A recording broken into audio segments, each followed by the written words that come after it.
ಸ್ನೇಹಿತರೆ ನಮಸ್ಕಾರ. ನಮ್ಮ ಯೂಟ್ಯೂಬ್ ಚಾನಲ್ಗೆ ನಿಮಗೆ ಸ್ವಾಗತ. ಸ್ನೇಹಿತರೆ ಸಾಲ ಮನ್ನಾದ ಬಗ್ಗೆ ಮತ್ತೊಂದು ಬಿಗ್ ಅಪ್ಡೇಟ್ ಬಂದಿದೆ.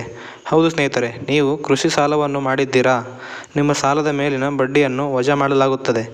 ಹೌದು ಸ್ನೇಹಿತರೆ, ಹಾಗಾದರೆ ಯಾವ ರೈತರಿಗೆ ಈ ಸಾಲ ಮನ್ನಾ ಆಗಲಿದೆ, ಅದಕ್ಕೆ ಬೇಕಾದ ದಾಖಲೆಗಳೇನು, ಅದಕ್ಕೆ ಅರ್ಜಿ ಸಲ್ಲಿಸುವುದು ಹೇಗೆ ಎಂಬುದರ ಕುರಿತು ಸಂಪೂರ್ಣ ಮಾಹಿತಿಯನ್ನು ನೀಡುತ್ತಾ ಹೋಗುತ್ತೇನೆ.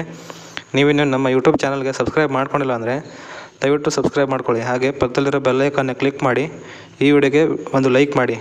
ಬನ್ನಿ ಸ್ನೇಹಿತರೆ, ಇವತ್ತಿನ ಈ ವಿಡಿಯೋನ ಸ್ಟಾರ್ಟ್ ಮಾಡೋಣ. ಆತ್ಮೀಯ ರೈತ ಬಾಂಧವರೇ, ತಮಗೆಲ್ಲ ನಮ್ಮ ಯೂಟ್ಯೂಬ್ ಚಾನಲ್ಗೆ ಸ್ವಾಗತ.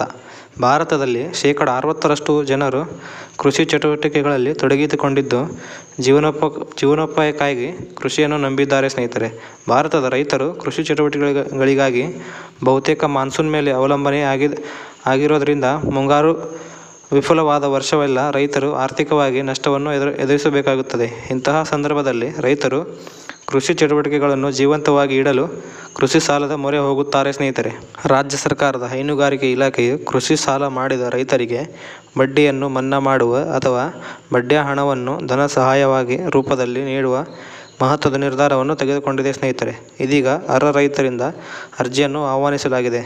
ಸ್ನೇಹಿತರೆ, ಇದಕ್ಕಾಗಿ ಯಾರ್ಯಾರು ಅರ್ಹರು ಎಂದು ನೋಡುವುದಾದರೆ, ಕೃಷಿ ಆದಾಯವನ್ನು ಹೆಚ್ಚಿಸಲು, ಹೈನುಗಾರಿಕೆ ನಡೆಸಲು ಮತ್ತು ದನಕರುಗಳನ್ನು ಕೊಂಡುಕೊಳ್ಳಲು ರಾಷ್ಟ್ರೀಕೃತ ಅಥವಾ ಗ್ರಾಮೀಣ ಅಥವಾ ಸಹಕಾರಿ ಬ್ಯಾಂಕುಗಳಲ್ಲಿ ಸಾಲ ಮಾಡಿರುವ ರೈತ ಮಹಿಳೆಯರು ಮಾತ್ರ ಈ ಸಾಲ ಮನ್ನಾ ಯೋಜನೆಗೆ ಅರ್ಹರಾಗಿರುತ್ತಾರೆ. ಸ್ನೇಹಿತರೆ, ಕೇವಲ ರೈತ ಮಹಿಳೆಯರು ಮಾತ್ರ ಈ ಯೋಜನೆಗೆ ಅರ್ಹರಾಗಿರುತ್ತಾರೆ. ಸಾಲವನ್ನು ನಿಗದಿಪಡಿಸಿದ ದಿನಾಂಕದ ಒಳಗೆ ತುಂಬಿರುವ ರೈತ ಮಹಿಳೆಯರಿಗೆ 6% ಬಡ್ಡಿಯನ್ನು ಮನ್ನಾ ಮಾಡಲು ಅಥವಾ ಅದೇ ಪ್ರಮಾಣದ ಹಣವನ್ನು ನೀಡಲು ಹೈನುಗಾರಿಕೆ ಇಲಾಖೆ ಮುಂದಾಗಿದೆ. ಸ್ನೇಹಿತರೆ, ಇದಕ್ಕೆ ಯಾವ ದಾಖಲೆಗಳು ಬೇಕೆಂದು ನೋಡುವುದಾದರೆ, ಈ ಯೋಜನೆ ಅಡಿಯಲ್ಲಿ ಲಾಭವನ್ನು ಪಡೆದುಕೊಳ್ಳಲು ಇಚ್ಛಿಸುವ ರೈತ ಮಹಿಳೆಯರು ಕಡ್ಡಾಯವಾಗಿ ಆಧಾರ್ ಕಾರ್ಡ್, ಬ್ಯಾಂಕ್ ಪಾಸ್ಬುಕ್, ಹೊಲದ ಉತ್ತಾರ ಮತ್ತು ತಮ್ಮ ಇತ್ತೀಚಿನ ಭಾವಚಿತ್ರವನ್ನು ಒದಗಿಸಬೇಕಾಗುತ್ತದೆ. ಸ್ನೇಹಿತರೆ, ಇನ್ನು ಅರ್ಜಿ ಸಲ್ಲಿಸುವುದು ಹೇಗೆ ಮತ್ತು ಎಲ್ಲಿ ಎಂದು ನೋಡುವುದಾದರೆ, ಅರ್ಹ ಮಹಿಳಾ ರೈತರು ತಮ್ಮ ತಾಲೂಕಿನ ಪಶು ಆಸ್ಪತ್ರೆಗೆ ಹೇಳಿರುವ ದಾಖಲೆಗಳೊಂದಿಗೆ ಹೋಗಿ ಅರ್ಜಿ ಸಲ್ಲಿಸಬೇಕು.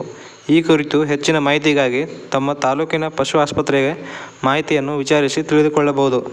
ಸ್ನೇಹಿತರೆ, ಈ ಮಾಹಿತಿ ನಿಮಗೆ ಇಷ್ಟ ಆಗಿದೆ ಎಂದು ಭಾವಿಸುತ್ತೇನೆ. ಇದೇ ರೀತಿ ಹೆಚ್ಚಿನ ಮಾಹಿತಿಗಾಗಿ ನಮ್ಮ ಚಾನಲನ್ನು ಸಬ್ಸ್ಕ್ರೈಬ್ ಮಾಡ್ಕೊಳ್ಳಿ. ಹಾಗೆ ಈ ವಿಡಿಯೋನ ನಿಮ್ಮ ಫ್ಯಾಮಿಲಿ ಮತ್ತು ಫ್ರೆಂಡ್ಸ್ಗೆ ಶೇರ್ ಮಾಡಿ. Thank you.